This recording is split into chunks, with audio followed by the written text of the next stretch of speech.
നിതീഷ് പടിയിറങ്ങി രാജ്യസഭയിലേക്ക്. ബി.ജെ.പി മുഖ്യമന്ത്രി വരും. റിപ്പോർട്ട്. ബീഹാർ രാഷ്ട്രീയത്തിൽ വലിയൊരു അധികാരമാറ്റത്തിന്റെ സൂചനകൾ നൽകിക്കൊണ്ട് മുഖ്യമന്ത്രി നിതീഷ് കുമാർ തന്റെ പദവി രാജിവെക്കാൻ ഒരുങ്ങുന്നതായി റിപ്പോർട്ടുകൾ.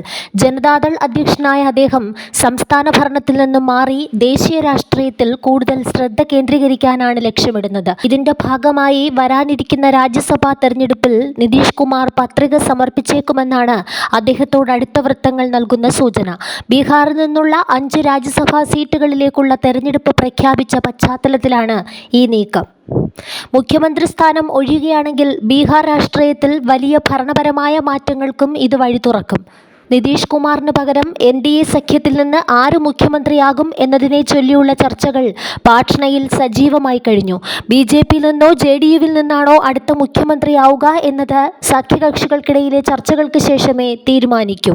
കൂടാതെ നിതീഷ് കുമാറിന്റെ മകൻ നിശാന്ത് കുമാർ സജീവ രാഷ്ട്രീയത്തിലേക്ക് പ്രവേശിക്കുമെന്നും അദ്ദേഹത്തിന് മന്ത്രിസഭയിൽ നിർണായക സ്ഥാനം ലഭിച്ചേക്കുമെന്നും നേരത്തെ റിപ്പോർട്ടുകൾ ഉണ്ടായിരുന്നു. രാജ്യസഭയിലേക്കുള്ള ഒഴിവുകളിൽ നാമനിർദ്ദേശ പത്രിക സമർപ്പിക്കാനുള്ള അവസാന തീയതി വ്യാഴാഴ്ചയാണ്.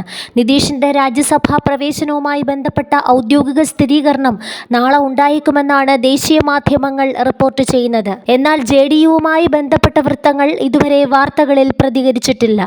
മുഖ്യമന്ത്രി പദവി ഒഴിഞ്ഞ് രാജ്യസഭയിലേക്ക് പോകുന്നതോടെ കേന്ദ്രമന്ത്രിസഭയിൽ അദ്ദേഹത്തിന് നിർണായകമായ ഏതെങ്കിലും വകുപ്പ് ലഭിക്കാനുള്ള സാധ്യതയും തള്ളിക്കളയാനാകില്ല.